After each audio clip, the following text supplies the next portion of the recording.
Hey достар, бүгін біз топ 5 кеңес айтамын, қалай ақылдырақ, қалай білімдірек болу кереккенін айтылатын болады. Қазір сіздерге топ 5 кеңес айтылады. Бірінші кеңес кітап оқу. Ғылыми дәлелденген кітап оқу біздің тек тіл байлығымызды ғана дамытпайды, ол біздің ойлауымызды, воображениямызды дамытады. Яғни біз кітап оқу арқылы жаңа әлемге кіріп, соны кәдімгідей ішінде біз сезіне алады екенбіз. Егер де сіз өзіңіздің эмоционалды интеллектіңізді дамытқыңыз келсе, көбірек пайдалы кітаптарды оқыңыз. Кітап оқу біздің миымызды ойландырады, дамытады. Кітап оқу бізді ақылдырақ етеді. Яғни біз қалай кітап оқимыз? Ол үшін бар болғаны библиотекаға жазыламыз, немесе онлайн оқимыз, телефон арқылы оқысақ болады, PDF, электронды кітаптарды тауып оқысақ болады. Кітап қазір табу қиын емес, яғни интернетте онлайн кітаптар толып отыр.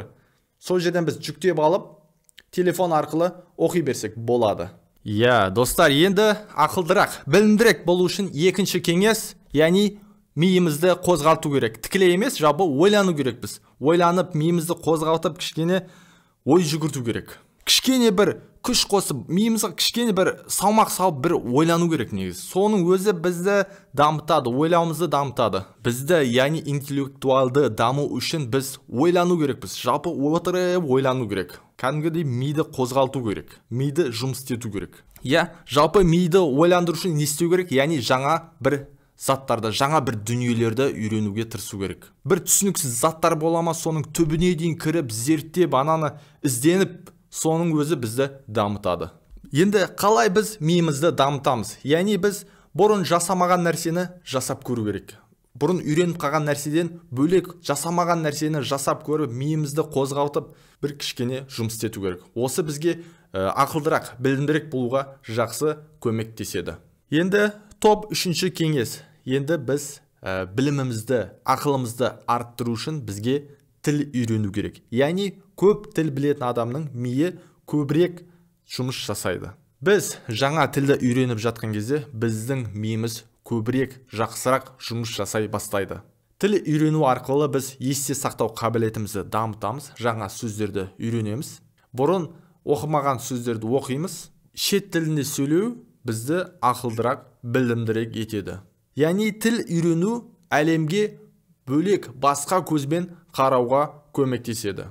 Яғни тіл білу, яғни көп тіл білетін адам, тіл білмейтін адамнан қарағанда миы мықтырақ жұмыс жасайды деп айтылады.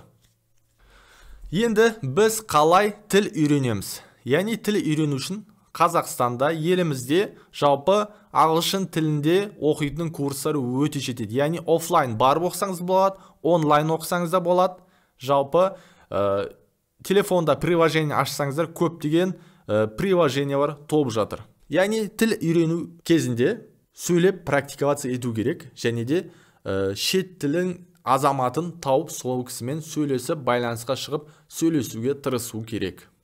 Топ төртінші кеңес. Қалай ақылдырақ, қалай білімдірек болу үшін.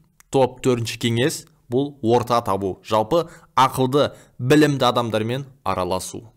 Жалпы жақсы орта араласу бұл жалпы білімді, ақылды болудың, дамудың керемет жолы десе де болады. Мықты әсер етеді. Қалай орта табамыз? Орта табу үшін жаңа адамдармен араласып, танысып, сөйлесу керек. Жалпы негізі орта табу жолдары көп. Егер де сіз ағылшын тілін меңгергіңіз келсе, ағылшын тіліне курсқа қатыссаңыз болады. Егер кәсіпті меңгергіңіз келсе, кәсіп бойынша курстарға жазылсаңыз болады. Жалпы не нәрсеге қызығасыз, сол бойынша курсқа қатыссаңыз болады. Егер сіз кітапты сүйетін адам болсаңыз, сол кітап оқитын ортаға қосылсаңыз болады. Жалпы бұл білімді ортамен араласу сізді де білімдірек етеді.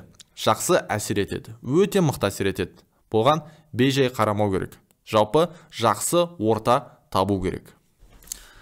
Достар, енді топ 5-ші кеңес, яғни денсаулық. Егер біз денсаулығымыз мықты болатын болса, жалпы денсаулық мықты болса, біздің миымізде жақсы жұмыс жасайды. Яғни топ 5-ші кеңес, яғни денсаулық қарап, активный, яғни қимылдап, кішкене денсаулығымызға жақсы қарау керек. Яғни дұрыс тамақтанып, барынша дұрыс сусындар ішу керек. Бірақ адам болған соң кейде PepsiCo ішіп қоямыз, бірақ өзіме де айтам, Жанболат, көбірек дұрыс тамақтан, дұрыс су іш деп өз-өзіме қайталап отырамын. Яғни топ 5-ші кеңес, яғни бұл дұрыс денсаулыққа қарап, денсаулығымызға қарасақ, миымызда дұрыс жұмыс жасайды. Жалпы осы жерлерде айтып кететін нәрсе, жалпы бұл не үшін айтып жатырмын? Яғни біз ақылды, білімді, сауатты болуға шақырамын. Жалпы енді бұл айтылған ақпарат Lifehacker сайтынан алынды. Сол төменде сілтеме кіріп көрсеңіздер болады, оқысаңыздар болады. Жалпы егер де сіздерге пайдалы болсам, лайк басып тіркелуді ұмытпаймыз. Әлде жақсы пайдалы видеолар шығады, Құдай қаласа. Сол үшін лайк басып тіркелуді ұмытпаңыздар. Жарайды, жақсы, сау болыңыздар.